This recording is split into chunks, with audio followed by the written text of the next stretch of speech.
A'udzubillahi minasyaitonirrajim. Bismillahirrahmanirrahim. Assalamualaikum warahmatullahi wabarakatuh. Alhamdulillahirabbil alamin. Wassalatu wassalamu ala asyrafil anbiya'i wal mursalin sayyidina Muhammadin ibni Abdillah wa ala alihi washabihi wa man walah. Allahumma shalli ala Muhammad wa ala ali Muhammad kama shallaita ala Ibrahim wa ala ali Ibrahim wa barik ala Muhammad wa ala ali Muhammad كما باركت على إبراهيم وعلى آل إبراهيم في العالمين إنك حميد مجيد. اللهم فقهنا في الدين وعلمنا تعويل واهدنا الصراط المستقيم صراط الذين أنعمت عليهم من النبيين والصديقين والشهداء والصالحين وحسن أولئك رفيقا يا أرحم الراحمين. اللهم إنا نسألك علما نافعا ورزقا طيبا وعملا متقبلا ودينا قيما ويقينا صادقا وإيمانا كاملا آمين آمين ya rabbal alamin. Amma ba'd. Baik, alhamdulillah, semua alhamdulillah. Bersambung lagi kita hari ini dengan siri bacaan bersama ayat suci Al-Quran, kalam Allah, kalam suci ini bukan novel manusia, bukan kata-kata pujangga, bukan ciptaan ahli-ahli syair. Kita dah jumpa dah bab-bab ni kan, di mana pada zaman baginda Rasulullah sallallahu alaihi wasallam antara artis yang terkenal ialah penyair. Artis-artis yang terkenal ialah penyair. Ibaratnya berkumpullah mereka di dalam stadium-stadium macam itulah, dengan konsert-konsert daripada siapa? Penyair-penyair tu. Hebatnya kalam-kalam manusia pada zaman tu, syair. Tetapi yang kita dah baca ni slow-slow ni sampai dah surah Al-Isra ayat 59-66 hari ni. 59-66 semuanya benar. Bukan syair daripada manusia. Ibu kata kunci kepada bahasa Arab itu sendiri ialah Al-Quran. Bukan bahasa Arab nak menterjemahkan Al-Quran.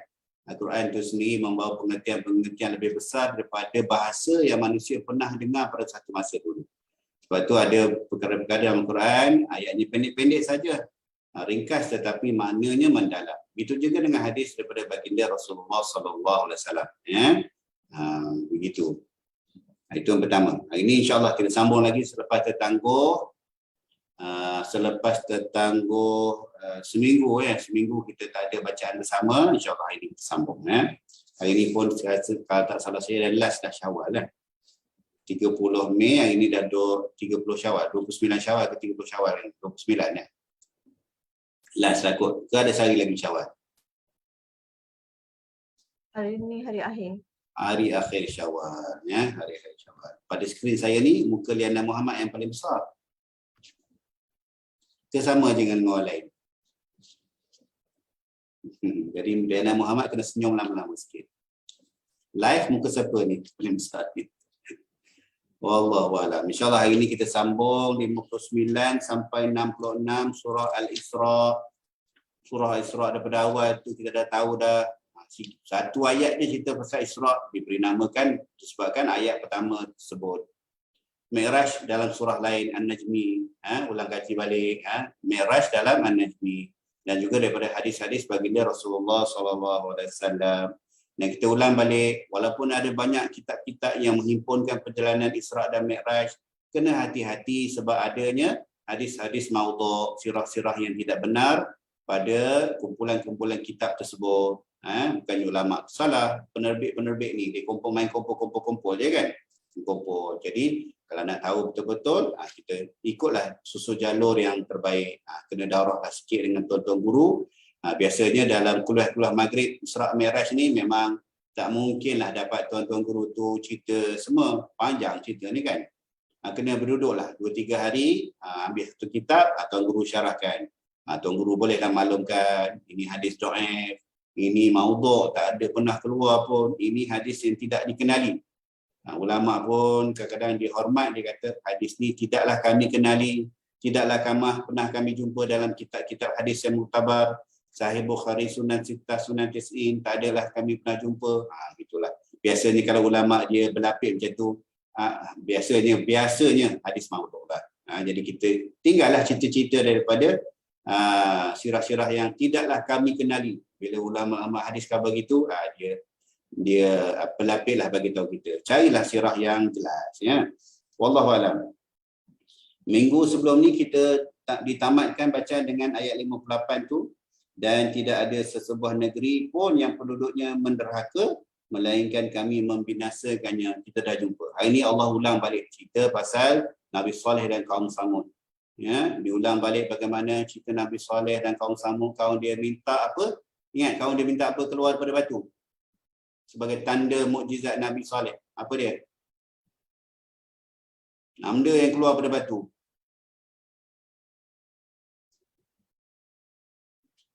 Siapa? Lawa-lawa pagi-pagi ni. Kena key in Google dulu. Apa dia mukjizat Nabi Saleh yang kaum dia minta keluar daripada batu? Unta. Unta, betul. Unta. Lepas tu kita dah tahu dah apa yang dibuat oleh kaum dia. Apa dia binasa yang Allah kurniakan kepada kaum dia. Begitu juga pada zaman Nabi Muhammad SAW. Ini penerbit tak pilih syarah batu. Saya cerita sikit teruslah. Kita dah ulang kaji. Kita dah dengar bagaimana kaum Nabi Muhammad SAW minta, kafir musyrik minta apa daripada Nabi Muhammad? Nak tukar batu jadi Bukit Sofa tu dia orang minta tukar jadi emas. Dia kata, wahai Muhammad, lebih kurang ni cerita ni lah, bukan matan hadis. Kalau kau tukarlah Bukit Sofa jadi emas, kami tak ada nak bincang-bincang lagi dah. Kami terus mengandung Islam. Kami terus ikut kau Muhammad. Kasihnya Nabi Muhammad SAW kepada kaum dia, dia buat apa? Dia terus berdoa kepada Allah. Allah dengar doa Nabi Muhammad SAW, dihantarkan malaikat Jibril alaihissalam beritahu Muhammad, kalau kau nak, boleh. Lebih kurang itulah cerita dia. Ya. Boleh je, tak ada masalah. Allah kata kun fayakun, senang je. Dunia dan sisi alam ni Allah boleh buat, apatah lagi nak convert Bukit Sofa tu jadi emas. Tapi ingat, kalaulah mereka ni mendustakan seruanmu, mensyirik Allah dan sebagainya, Allah akan kurniakan bala yang tidak pernah dilihat lagi. Bala pada kaum-kaum dulu, guruh, bunyi, petir, terbalik kan. Itu bala dah hapus kaum Samud, kaum Ad. Dah hapus. Jadi apa dia Rasulullah kata? Tangguhlah. Sayangnya bagi Rasulullah pada umat dia. Walaupun pada itu kafir musyrik banyak songeng kan. Banyak songeng menyusahkan. Susah bagi Rasulullah dan pengikutnya. Susah. Kita tahu dah. Perjalanan hidup orang-orang yang as-sabiqun wal awwalun. Susah. Bukan susah macam kita. Bukan susah tak ada air 2-3 hari. Bukan susah tak ada elektrik. Bukan susah tak ada duit. Dia susah-susah sungguh. Nyawa tu gadainya. Begitulah. Jadi Allah dah bagi tahu dah. Tak ada masalah lah. Dan juga tak ada masalah lah kalau Allah nak pilih satu kaum tu untuk Allah makmurkan, untuk Allah bagi hidayah semuanya. Itu semua kuasa Allah. Hari ini kita mulakan dengan cerita. InsyaAllah. Dan kita akan jumpa juga bagaimana ulang balik cerita bagaimana Iblis tu aba wastakbara. Dia dah ingkar, lagi dia sombong, takabur. Kita jumpa balik. Kita jumpa balik hari ni bagaimana Allah ulang balik. Lah. Kau nak minta sesatkanlah. Tapi kau tak ada kuasa nak menyesatkan makhluknya, melainkan mereka yang terperdaya. Ingat, Iblis syaitan kerja dia hanya menyeru saja. Dia seru. Kita dah jumpa dah ayat-ayat sebelum ni kan. Bagaimana perbincangan Iblis, syaitan dengan orang yang ditipu daya. Aku dah ikut kau kat dunia tu. Apa saja kau minta kami buat. Sekarang ni tolonglah. Iblis kata, tak ada. Kat ni akhirat ni habis dah. Kerja aku dah seru saja. Siapa satu golongan yang Iblis tak boleh, Iblis dan syaitan tak boleh kacau. Siapa satu golongan tu? Kita dah jumpa juga sebelum ni. Hari ni diulang balik tapi tak disebut nama.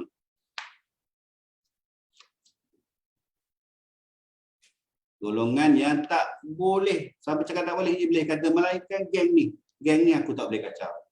Aku surrender. Siapa?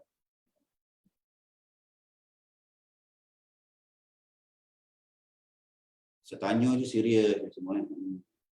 Mata memikirkan. Golongan mukhlis boleh, tapi dalam ayat tu mukhlasin. Orang yang apa dia mukhlasin ni? Mukhlis ni. Siapa golongan mukhlasin ni? Ikhlas. Kata kunci dia ikhlas. Ikhlas ni dasar dia ialah tauhid kepada Allah tu. Bukan aku ikhlas. Ambillah ikhlas ni. I ikhlas. Itu cerita lain. Itu ikhlas buat lain. Nak ngorak apa ikhlas ke? Tak apa, ambillah ni. I ikhlas ni. Itu cerita lain. Kata kunci kita ikhlas ni ialah akidah kepada Allah Subhanahu Wa Taala.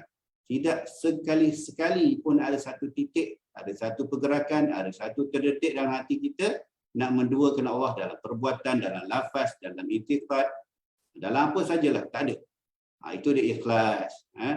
Allah satu-satu je. Semata-mata kerana Allah. Muamalat kita dengan manusia kerana Allah.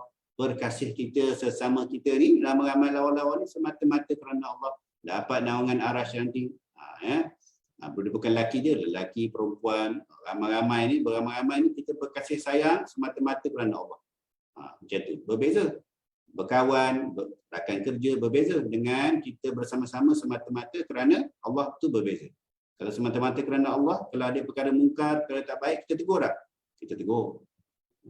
Bukan saya buat kerja, buat lain pun kita tegur. Sebab kita sayang kawan-kawan kita sayang ahli keluarga kita kena bawa keluarga dunia ni, kita nak jadikan keluarga di akhirat.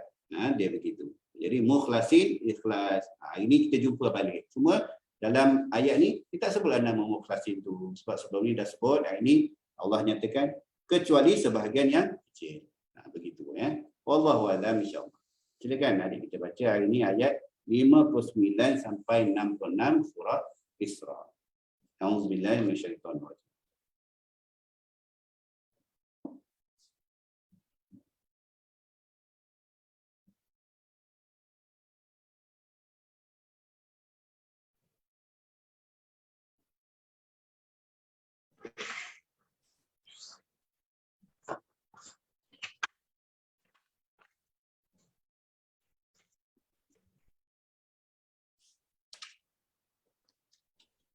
أعوذ بالله من الشيطان الرجيم وما منعنا أن نرسل بالآيات إلا أن كذب بها الأولون وآتينا ثمود الناقة مبصرة فظلموا بها وما نرسل بالآيات إلا تخويفا وإذ قلنا لك إن ربك أحاط بالناس وما جعلنا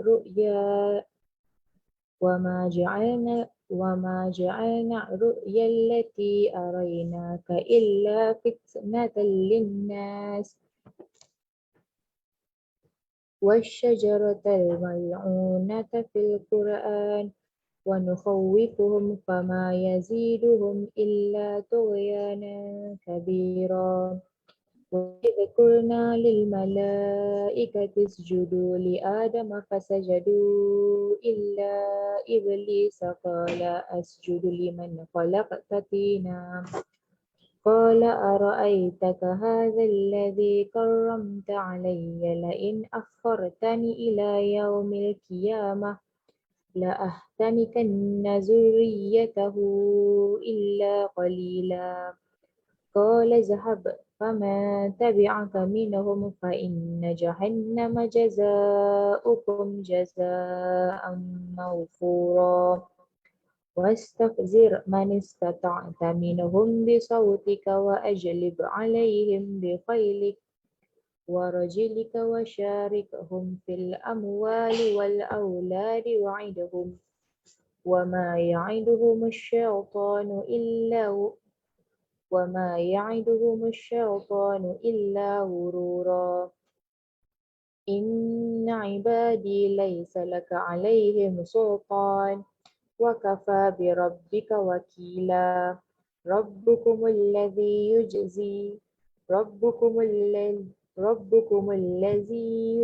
يزجي لكم الفلك في البحر لتبتغوا من فضله إنه كان بكم رحيما صدق الله العظيم.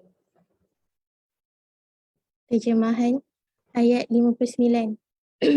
Dan tiada kesulitan bagi kami untuk mengirimkan kepadamu tanda-tanda kekuasaan kami, melainkan tanda-tanda itu telah didustakan oleh orang-orang terdahulu. Dan kami telah berikan kepada kaum Thamud unta betina sebagai mukjizat yang dapat dilihat, tetapi mereka menzaliminya unta betina itu, dan kami tidak mengirimkan tanda-tanda itu melainkan untuk menakut-nakutkan mereka. Dan ingatlah ketika kami mewahyukan kepadamu sesungguhnya ilmu Tuhanmu meliputi seluruh manusia dan kami tidak menjadikan mimpi. Mimpi yang dimaksudkan ialah mimpi hasil terjemahan daripada perkataan al-ru'ya. Dalam ayat ini mewujud mimpi mengenai perang Badar yang dialami Rasulullah SAW sebelum peristiwa itu terjadi. Manakala ramai musafir menterjemahkan perkataan al-ru'ya itu bermaksud penglihatan yang merujuk penglihatan yang dialami Rasulullah SAW pada waktu malam Isra' dan Mi'raj. Yang telah kami perlihatkan kepadamu melainkan sebagai ujian bagi manusia, dan begitu pula pohon yang terkutuk zakum dalam Al-Quran. Dan kami menakut-nakutkan mereka, tetapi perkara itu hanya telah menambah kederhakaan mereka. Dan ingatlah ketika kami berfirman kepada para malaikat, sujudlah kamu semua kepada Adam. Lalu mereka sujud kecuali Iblis. Ia iaitu Iblis berkata, adakah aku perlu bersujud kepada orang yang engkau ciptakan daripada tanah? Ia iaitu Iblis berkata, terangkanlah kepadaku, apakah ini orangnya yang lebih engkau muliakan daripada aku? Sekiranya engkau memberi kesempatan kepadaku sehingga hari kiamat, pasti akan aku sesatkan keturunannya, kecuali sebahagian kecil. Dia, Allah berfirman, pergilah, tetapi barang siapa di antara mereka yang mengikutimu, maka bersungguhnya neraka jahanamlah balasan kamu semua, sebagai pembalasan yang sempurna. Dan tipu dayakanlah sesiapa sahaja di antara mereka yang engkau, iaitu Iblis, sanggup dengan pujuk rayumu yang berbisa. Kerahkanlah pasukanmu terhadap mereka yang berkuda dan yang berjalan kaki, dan bersekutulah dengan mereka pada harta dan anak-anak mereka, lalu berjanjilah kepada mereka. Padahal syaitan itu hanya menjanjikan tipu daya semata-mata. Sesungguhnya kamu tidak dapat berkuasa terhadap hamba-hambaku, dan cukuplah Tuhanmu sebagai pelindung.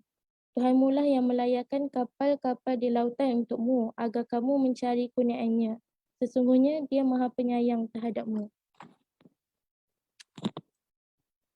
Tafsir Jalalain. Wastaghfiz dan pujuk rayulah. Man istata'ta minhum bisautik. Siapa yang kamu sanggupi di antara mereka dengan ajakanmu melalui nyanyian dan tiupan serulingmu serta semua seruanmu yang menjurus iaitu menghala kepada perbuatan maksiat. Wa ajlib, dan mintalah bantuan. Alaihim biqailika wa rajilik, terhadap mereka dengan pasukan berkuda dan pasukanmu yang berjalan kaki dalam keadaan maksiat. Wa syarikhum fil amwal, dan berkongsilah dengan mereka pada harta benda yang diharamkan seperti hasil daripada riba dan rampasan atau rompakan. Wal aulad, dan anak-anak hasil daripada perbuatan zina. Wa'idhum, dan berilah janji bahawasanya hari berbangkit dan hari pembalasan itu tidak ada. Wa ma ya'iduhumus syaitan, dan tidak ada yang dijanjikan oleh syaitan kepada mereka tentang hal-hal tersebut. Tafsir Ibnu Katsir. Firman Allah Subhanahu Wa Taala, dan perdayakanlah siapa sahaja di antara mereka yang engkau, iaitu Iblis, sanggup dengan suaramu yang memukau. Ada yang mengatakan bahawa suara itu adalah nyanyian mengikut Mujahid. Suara itu adalah hiburan dan nyanyian, iaitu syaitan menjadikan mereka menganggap kecil, iaitu hal biasa, hiburan dan nyanyian. Mengikut Ibnu Abbas radhiyallahu anhu mengenai firman, dan perdayakanlah siapa sahaja di antara mereka yang engkau, Iblis, sanggup dengan suaramu yang memukau, iaitu tiap-tiap ajakan yang menuntun pada kemaksiatan pada Allah. Qatadah dan Ibnu Jarir sepakat dengan perkataan Ibnu Abbas. Firman Allah, kerahkanlah pasukanmu terhadap mereka yang berkuda dan yang berjalan kaki, iaitu kerahkanlah tentera-tenteramu yang berkuda dan yang berjalan kaki untuk menggoda mereka, iaitu manusia. Hal ini sudah menjadi ketetapan sebagaimana firman-Nya, tidakkah engkau melihat bahawa sesungguhnya kami telah mengutus syaitan-syaitan itu kepada orang-orang kafir untuk mendorong mereka, iaitu melakukan maksiat dengan sungguh-sungguh. Surah Maryam ayat 83. Iaitu benar-benar mendorong dan menggiring orang-orang kafir melakukan kemaksiatan. Firman Allah Subhanahu Wa Taala, dan bersekutulah dengan mereka pada harta dan anak-anak, lalu beri janjilah kepada mereka. Ali bin Abi Talha berkata daripada Ibnu Abbas, iaitu demi Allah, sesungguhnya syaitan bersekutu dengan mereka pada harta dan anak-anak. Mereka menjadi Majusi, Yahudi dan Nasrani. Mereka disibrah, iaitu dicelup dan diwarnai dengan sibrah atau warna yang bukan Islam. Mereka memberi bahagian daripada hartanya untuk syaitan. Pendapat Ibnu Jarir itu sesuai dengan pendapat yang mengatakan bahawa setiap perempuan yang melahirkan anaknya lalu bermaksiat kepada Allah seperti memberi nama yang tidak disukai Allah atau memasukkannya pada agama yang tidak diridai Allah atau menyuruh zina dengan ibunya atau membunuhnya dan menguburnya hidup-hidup atau perkara-perkara maksiat kepada Allah yang lainnya. Disebabkan tindakannya itu, maka sungguh ia telah berkongsi dengan iblis. Ibnu Katsir. Riyadhus Salihin. Daripada Abu Hurairah, dia berkata, Rasulullah SAW bersabda, jika panggilan sembahyang iaitu azan dikumandangkan, maka syaitan akan lari sambil mengeluarkan kentut sehingga ia tidak mendengar suara azan. Apabila panggilan azan telah selesai, maka syaitan akan kembali. Dan bila iqamat dikumandangkan, syaitan kembali berlari dan jika iqamah telah selesai dikumandangkan, dia kembali lagi. Lalu menyelinap masuk kepada hati seseorang sambil berkata, ingatlah ini dan itu. Dan terus sahaja dia melakukan godaan ini hingga seseorang tidak menyedari berapa rakaat yang sudah dilaksanakannya dalam sembahyangnya. Hadis riwayat Bukhari Muslim. Hadis ini memberi pengertian iaitu yang pertama, syaitan akan merasa sakit apabila mendengar azan maka syaitan lari daripadanya. Yang kedua, permusuhan antara orang yang beriman dengan syaitan selamanya tidak akan berhenti. Yang ketiga, permusuhan antara orang beriman dengan kumpulan syaitan merupakan masalah akidah. Syaitan bersemangat untuk merosak akidah manusia agar dapat menyesatkan mereka daripada jalan Allah. Yang keempat, pelbagai cara digunakan syaitan untuk melalaikan anak Adam sehingga syaitan mengetahui perkara yang akan melalaikan mereka daripada ibadah. Abu Usama Salim bin Idul Hilali. Hadis Nabawi daripada Ibnu Abbas radhiyallahu anhu, dia berkata, Rasulullah SAW bersabda, sekiranya salah seorang di antara kamu ingin mendatangi isterinya, maka panjatkanlah doa Bismikallahumma jannibna syaitana wajannibish syaitana ma razaqtana. Dengan nama Allah, jauhkanlah kami daripada syaitan dan jauhkanlah syaitan daripada apa yang engkau anugerahkan kepada kami.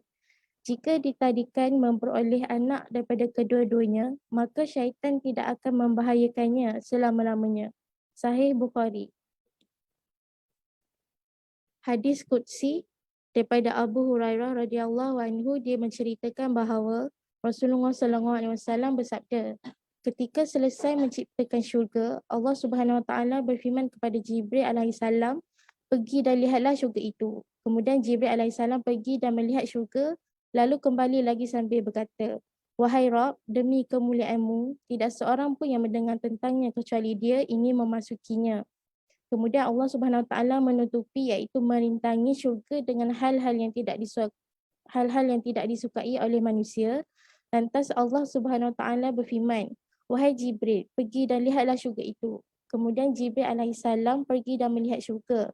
Setelah itu ia kembali lagi sambil berkata, wahai Rabb, demi kemuliaanmu, aku khawatir tiada seorang pun yang hendak memasukinya.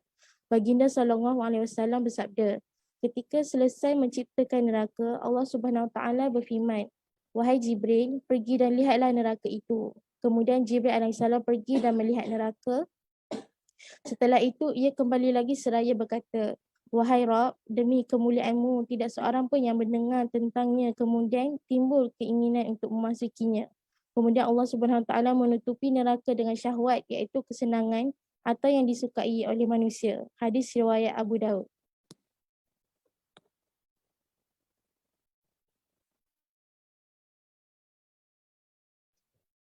Cik Asri, mute Cik Asri. Baik, Alhamdulillah. Berkenaan dengan hadis kursi itu, ada sambung sekali lagi. Setelah dilihatkan bahawa neraka itu dihiasi dengan semua yang nafsu suka, Jibril kata apa? Bimbang, wahai Allah, bimbang. Semua orang nanti akan masuk ke neraka. Jadi kita dah jumpa banyak kali dah hadis ni, daripada beberapa jalur. Yang pentingnya kata kunci ialah susah kita nak masuk ke dalam syurga Allah. Susah nak masuk ke dalam syurga Allah dan senang sangat kalau nak masuk ke neraka. Nauzubillah. Ya. Kita jumpa bagaimana iblis, syaitan dan kuncu-kuncunya dalam pelbagai bentuk, pelbagai perkara Dia orang ni pakar. Dah beribu-ribu tahun dah hidup dia. Dia kerja dia hanya satu je, nak menggoda kita, nak tiup kat telinga kita, nak bisikkan hati dia. Syaitan ni ibaratnya mengalir dalam darah-darah kita, tubuh badan kita ni. Dia mentarbiahkan nafsu untuk apa? Untuk mensyirikkan Allah, untuk menidakkan bahawa arahan-arahan Allah itu benar. Ya, nak bagi kita lara. Sampai dalam kita ibadah pun dia ada lagi talbis iblis, tipu daya iblis dalam ibadah. Tipu daya iblis kepada ulama, tipu daya iblis kepada pemimpin yang berkuasa, tipu daya iblis kepada mereka yang mengajar, tipu daya iblis kepada mereka yang belajar, tipu daya iblis kepada orang yang bersedekah, orang yang berzakat, semua ada tipu daya iblis, orang yang sedang bersolat. Jadi hati-hati. Jadi kerja kita ni melawan je lah.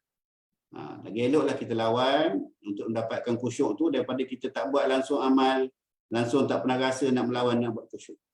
Tak semayang, tak berzakat, kita tak bersedekah, kita tak buat baik, kita tak melakukan amalan sunat, puasa, mengajinya, bangun tengah malamnya, langsung tak buat.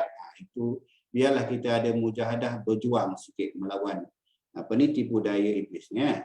Malam-malam ni dia kata tidur, jangan bangun, lambat lagi, kena lawan lah. Bila nak melawan, muda-muda ni kena melawan. Jangan tunggu nak tua baru nak melawan. Takut tua esok tak erak. Muda-muda ni lah, masa sihat-sihat ni, masa ni lah kita ajar diri kita untuk lawan. Masa ni lah, bukan nak tunggu kemudian, masa ni lah. Jadi, rumusan dia ialah semua benda, ada beberapa muka surat dalam Ibnu Katsir ni, siapa rajin baca mengatakan bahawa kita ni, dalam setiap perkara tu kita dah tahu dah iblis, syaitan ni akan kerja dia apa, mengacau kita. Tapi Allah dah beritahu kamu iblis, syaitan tak ada kuasa pada makhluknya melainkan mereka yang lemah kan. Melainkan mereka lemah. Jadi kita ni sepanjang masa, cantik tak cantik Islam, seperti mana ada hadis Nabi ni, kita nak bersama menggauli isteri pun, nak jimat isteri pun, ada zikir dia. Sebut nama Allah dulu. Minta perlindungan daripada syaitan dulu. Kurang-kurangnya itulah bismillah, auzubillah. Kurang-kurang begitu. Ada juga doa yang diajar oleh baginda Rasulullah SAW, di mana dengan doa ni kita mohon keberkatan pada setiap perbuatan kita tu. Daripada kita bangun tidur, daripada kita nak masuk bilik air. Dalam bilik air pun ada adab akhlak yang baginda Rasulullah SAW ajar. Betul tak? Ada semua. Bukan hidup kita ni hanya di masjid saja. Islam kita bukan waktu nak semayang je. Islam kita sepanjang masa. Jadi kalau kita terapkan zikir-zikir, amalan-amalan, doa-doa, adab akhlak yang dipertontonkan oleh baginda Rasulullah SAW, insya-Allah semakin kuatlah kita berlawan dengan pujuk rayu syaitan dan iblis. Kena amalkan semua-semuanya. Kat rumah macam mana? Nak masuk rumah, bismillah. Rumah tak ada orang, bismillah. Langkah kaki kanan. Assalamualaikum warahmatullahi wabarakatuh. Dengan lafaz bismillah tu, kita masuk. Dengan lafaz bismillah juga kita tutup pintu, kunci tu. Nescaya dalam hadis sahih Bukhari, syaitan tak masuk. Ibarat dia melumpur kat luar, tak masuk. Kita nak makan, bismillah, dia tak makan. Kita nak masuk bilik air, kita bismillah juga. Kita ada doa masuk bilik air, dia tak masuk bilik air dengan kita. Kita nak tidur pun kita ada zikir, dia tak tidur dengan kita. Gitu. Ingat, kalau rumah yang tak dipelihara, kita dah tahu dah, banyak laungnya azan dalam rumah, syaitan tak suka, syaitan keluar kan. Kalau dalam rumah tu tak terang benderang dengan amal ibadah, bukan rumah ni terang benderang dengan lampu lelak-lelak, LED semua tu. Lampu rumah ni kena terang benderang dengan amal ibadah. Nescaya syaitan dia panas, dia tak duduk dalam rumah kita, insya-Allah. Tak adalah syaitan ni, ada satu syaitan ni kerja khusus duduk depan pintu, dalam pintu atas. Sebab kita ni tak nampak kan. Atas pintu itu ada seekor syaitan, kerja dia apa? Menyeru kejahatan je. Kalau suami isteri tu nak suruh kelahi je. Nak suruh panas hati je, suami tengok isteri tak suka, isteri tengok suami tak suka. Ada kerja dia tu je, suruh tu. Sebab antara kerjaan syaitan yang terbesar ialah memisahkan antara suami dan isteri. Na'udzubillah. Jadi Allah ajar kita, Nabi Muhammad SAW dah beri penunjuk pada kita amalan-amalan supaya diri kita ni lebih kuat di dinding daripada kacau ganggu syaitan, insya-Allah. Dan Allah dah bagi tahu dah. Sampai bila syaitan ni musuh kita? Sampai kita mati. Sampai kita mati. Nak mati itu pun dia datang lagi. Akan berterusan selama-lamanya hidup kita. Kat mana tadi saya lupa dah. Allahumma salli ala Muhammad wa ala ali Muhammad. Kat mana tadi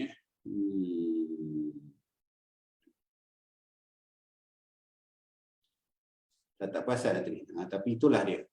Syaitan ni mengacau kita sampailah kita nak mati. Yang paling kuat sekali ketika kita nak mati. Masih lagi berusaha nak mensyirikkan kita. Nauzubillah. Dan ayat 66 tu sebenarnya akan disambungkan besok. Bagaimana Allah kata ketika Tuhanmu yang melayarkan kamu di lautan tu agar kamu mencari kurniaannya, sesungguhnya dia maha penyayang terhadapmu. Dan apabila kamu ditimpa bahaya di lautan, kita dah jumpa juga ayat lebih kurang sama sebelum ni. Hilanglah semua yang biasa kamu seru kecuali Allah. Bila ditimpa bencana kat tengah laut, kena ribut. Siapa yang belum pernah kena ribut kat lautan, dia tak pernah rasa ni. Kalau kat laut tu nak minta tolong siapa? Kiri, kanan, depan, belakang semua laut. Jadi kita hanya mohon dengan Allah. Kok mana pun orang yang fasik sekali pun, selagi ada setitik iman dalam diri dia, bila dia susah dia sebut apa? Allah. Bila dia susah dia mengadu kepada Allah. Sebelum ni dia tak pernah mengadu. Jadi ibaratnya besok kita akan jumpa kat tengah lautan tu kena susah, tengah lautan kena ribut, akan mohon pada Allah juga. Tapi bila senang apa Allah berkata? Tetapi setelah dia menyelamatkan kamu ke daratan, bila dah selamat kamu berpaling, paling pula. Lupa dah Allah. Lupa semula Allah. InsyaAllah. Besok kita tengok. Dan manusia memanglah sentiasa ingkar, tidak bersyukur. Wallahu a'lam. InsyaAllah besok kita sambung. Nabi pilih title manusia disempurnakan penciptaannya. Disempurnakan penciptaannya. Baik, alhamdulillah, semua alhamdulillah. Slow-slow kita ya. Pelan-pelan kayuh insyaAllah. Katamlah satu masa nanti. Ini dah separuh dah. Dah separuh dah tafsir ni Baca slow-slow tapi tafsir kita ni ringkasan lah. Ringkasan. Macam makan tu dia punya makan salad awal-awal tu sup dia tu. Dia punya entree dia tu Mak Saleh kata. Orang Perancis kata entree dia tu. Bukan tu bahan mi kari semangkuk ni. Belum lagi ni. Ini kira hiasan dulu. Jadi kalau nak tahu lagi detail, kenalah masuk kelas-kelas tafsir. Masuk kelas-kelas tafsir. Siapa boleh taat belajar kat internet, antara saya suka dengar ialah siri tafsir pimpinan Ar-Rahman daripada Dr. Basik. Dr. Basik Pondok Sungai Durian. Key je AAM Abu Anas Madani, AAM surah apa, ayat apa. Dia tu susun. Siri 1, 2, 3. Dan Dr. Basik punya syarah dia tak panjang sangat. Dan dia tidak banyak cerita-cerita dunia. Ada cerita tu sebab tafsir dia. Dia ringkas-ringkas. InsyaAllah boleh faham ya. Tapi dia menggunakan tafsir pimpinan Rahman. Tafsir pimpinan Rahman. Dalam tafsir pimpinan Rahman ni ada macam-macam lah. Di bawah juga cerita-cerita Israeliat. Jadi pada orang yang mensyarahkannya seperti Dr. Basik, Datuk Samsuri yang Penang tu, seronok dengar ya. Seronok dia ceritakan. Wallahu alam, diberitakan hari ini hari akhir Syawal. Jadi semoga ini saya ulang balik. Saya ini macam burung kakak tua lah. Apa yang tuan-tuan guru cakap, saya ulang balik. Orang yang bersama saya macam Izzat, dia tahu ini boh ni mesti ulang cakap tuan guru ya. Apa saja Allah dah kurniakan tarbiyah kepada kita sepanjang Ramadan, sepatutnya bulan Syawal ni kekal. Sepatutnya dah bulan Syawal ni kekal dan kita teruskan sepanjang bulan-bulan Islam yang lainnya sampailah Ramadan lain. Kalau dah bulan Ramadan tu kita kuat bangun malam, kita tak pernah putus witir, kita banyak mengaji Al-Quran, jadi kita kena teruskan bangun malam. Jangan berhenti solat witir. Seafdal-afdal solat sunat bagi diri kita ni ialah witir. Apa dia? Witir. Bukannya duha tu, bukannya apa. Orang Melayu suka duha sebab nak rezeki kan? Boleh disilakanlah, silakan buat. Tapi witir jangan tinggal. Witir jangan tinggal hari-hari. Tak ada apa nak menghalang witir. Tak payah nak tidur dulu sebelum buat witir. Nak tahajud kena tidur dulu. Nak qiyamul lail, mendirikan malam, kena lambat tidur. Kena lambat tidur. Lepas isyak tu zikir, yana bersuduk. Itu perlu susah tu. Tapi witir 3 rakaat je. Kalau buat ba'diyah isyak, tambah 1 rakaat. Selesai witir. Susah ke tak? Susah ke senang? Senang. Susah bagi yang tak nak. Jadi tak ada sebab kenapa kita tak buat solat witir tiap-tiap hari. Nak comel, akhirkan. Lepas bangun tidur sekarang, tahajud, buatlah solat apa, baru kita witir. Itu bab witir. Yang kedua, bab mengaji Al-Quran. Ingat kata-kata Ustaz Iwais Al-Qarni, malulah kita dalam 24 jam ni yang Allah bagi pada kita, 5 helai tak boleh baca Al-Quran. Lepas subuh selai, lepas zuhur selai, lepas asar selai, lepas maghrib selai, lepas isyak selai. Selai je. Selai je. Baca selai tiap waktu, 2 bulan sekali khatam. Itu kata-kata Ustaz Iwais. Dan Dr. Husbullah baru ni, Associate Professor Dr. Husbullah yang mengajar kami ulum hadis dengan hadis Sahih Bukhari, dia kata kita dalam Syawal ni kalau kita buat 6 hari, 6 hari sunat Syawal tu dapat ibarat puasa sebulan kan, setahun kan. Itu kata kunci dia ialah panjangkan juga 6 tu sepanjang masa dalam bulan-bulan lain. Isnin Khamis ataupun ambil 3 hari Isnin Khamis dan 3 hari hari putih tu 13, 14, 15 ya. InsyaAllah. Jadi solat witir, bacaan Al-Quran dan puasa. Teruskanlah sepanjang tahun. Jangan lepas Syawal ni dah lupa dah. Lupa dah. Ingat-ingat puasa balik besok. Dah nak masuk Syaban besok. Ataupun yang perempuan nak ingat puasa, tak ganti lagi. Baru melupa nak ganti. Last minute. Ni yang comel-comel depan saya ni tak pernah buat begitu, saya tahu. Semua bagus-bagus ni. Wallahu a'lam. A'udzubillahi minasyaitonir rajim. Bismillahirrahmanirrahim. Alhamdulillahirabbil alamin wassalatu wassalamu ala asyrafil anbiya'i wal mursalin sayyidina Muhammadin wa ala alihi wa sahbihi wa barik wasallim. Ya musarrifal qulub sarif qulubana ala ta'atik, ya muqallibal qulub sabbit qulubana ala dinik. Ya Allah ya Rahman ya Rahim, wahai Tuhan yang membolak-balikkan hati kami ini ya Allah, tetaplah kami dalam keimanan, ketakwaan kepadamu ya Allah. Rabbana atina fid dunya hasanah wa fil akhirati hasanah wa qina azabannar. Walhamdulillahi rabbil alamin.